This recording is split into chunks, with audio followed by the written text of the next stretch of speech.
The Education Committee of Parliament continues to interface with different stakeholders after a motion was tabled on front of Parliament urging the government to urgently provide a recovery plan for private educational schools countrywide during the pandemic. We are also requesting that government deals with the recovery fund as it has been proposed to help us overcome the short run and the medium and long-term needs of our schools. The total loan of private education institutions is likely to be 2.1 trillion and 500 billion accrued interest by end of 2020. Today, the committee interacted with the proprietors of private schools under the umbrella of National Private Educational Institutions Associations Uganda to receive their input on the future of private schools, where they proposed a stimulus package of 100 million per private school, which will help them in clearing escalating loans, maintenance of school structures, and clearing other debts. We hereby propose that a secured private Education Institution Recovery Fund, PAF, of 100 million be granted per school as stimulus package to enable restarting or jump-starting function operations of sector on health, safety, and infrastructure requirements on SOPs and others. The recovery fund of 100 million per school to be payable in a period of not less than 5 years, secured by the school at not less than or not more than 5% interest per annum. The group, which was led by Hassadu Kirabida, have also proposed that government should take full responsibility of paying UNEB fees for all candidate classes after fearing that the majority of candidates are bound to miss out due to the financial constraints.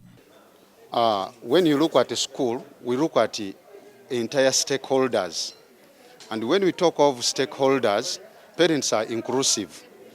One of our prayers is to seek government intervention in relieving parents from the mandatory registration fee, because all of these stakeholders we are talking about, they are all strained and stressed by the situation. So we are requesting the government to come on and help aid the parents by paying for them the registration fee for primary and secondaries. Earlier in the day, the committee interacted with the National Private School Teachers Association, NAPUSTA, who urged Parliament to task Ministry of Education and Sports to expedite the process of spending 20 billion presidential personal pledge he committed on 20th July 2020. To be involved in the discussion of the 20 billion presidential grant, which would be managed. They also demanded that a new committee comprising of about 2 members from NAPSTA and 3 from the coalition would be formed to oversee the management of the fund by the fund manager. However, members of Parliament on the Committee of Education had mixed reactions after the meeting. There's money. What is the return to the parents? Will you continue charging these school fees? How will the parents in your private institutions, how will they feel the relief because you have received this fund? Maybe we charge some good fees because of what they provide. And it goes with classes of people we have in Uganda. It is always misleading to assert that private educational institutions save a lot of money, yet they charge similar or even less fees than their public or government grant-aided counterparts. According to the statistics, fully registered private learning institutions are close to 28,000 countrywide.